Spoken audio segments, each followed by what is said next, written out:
Welcome back for the 53rd round of Aspie with Attitude. I'm 39 years old, I am autistic and I have Asperger's syndrome. I have uploaded a fresh dose to explain autism and sarcasm. One of my autistic traits I do have is an inability to understand sarcasm, and I do take things literally. I find sarcasm very perplexing and puzzling. Once a person delivers me a sarcastic remark, it's 75% chance that I could simply take things literally. It's all my thought process just to take anything seriously. To explain what sarcasm is, it's the use of irony to mock or convey contempt. As also mentioned by my favourite autistic YouTube creators from the last 2 or 3 years. The reason why I like to make my own version of autism sarcasm is to reflect upon my older brother. This all came back to when I was 9, 10 or 11 years old, when he taught me what sarcasm really meant. It was at that young age I never really processed any of this information, and eventually I had learned that understanding sarcasm may or could act upon as a tool for people on the autism spectrum to socially cope in a neurotypical driven society. I would suggest being autistic may allow me to come up with various useless facts and information that most neurotypical don't and won't process. It's likely that those who aren't autistic would make an overwhelming mockery just maybe the person isn't interested in my content. Well, it gets even more interesting when the person gets creative with his or her sarcasm.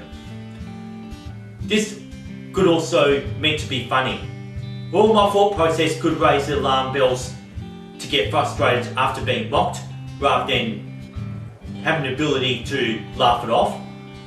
Maybe if I was to laugh it off, the person could say, "Oh, so this is funny," while I am laughing it off. And now, due to my awkward situation, it could even get hard to remember to say, "Yes, indeed, you are a true comedian."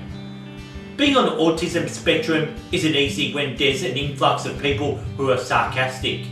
Especially, there are many people who are clever and creative with their sarcasm. Most other people could even say, "Who cares? Big deal," or "Nobody cares." Well, it's just easier to understand. I feel less awkward since fleeing or walking away is so much easier when people come up with this response. I could otherwise know that this person isn't interested in my content at all. In the end of the day, each and every pack has their jokers.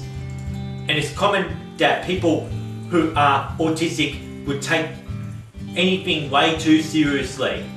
Most people who are autistic could feel overwhelmed after being mocked or being made fun of. Most of us have an ability to process the information that these sarcastic individuals are only joking and wanting to have some fun. However, though, I wanted to do this episode since it was 12 months ago that my older brother had passed away. Back in the days when I was about 9, 10 or 11 years old, he wanted to help and teach me how to understand sarcasm. Well, anyway, my brother was indeed clever and creative with his sarcasm back in his living years, and without my brother around, I would have to now teach myself sarcasm while I could even do my best to educate people about autism and sarcasm. And before I sign off though, just always remember this envelope. Remember, I'm going to get these subscribers through, and I'll just sit back and I'd like to say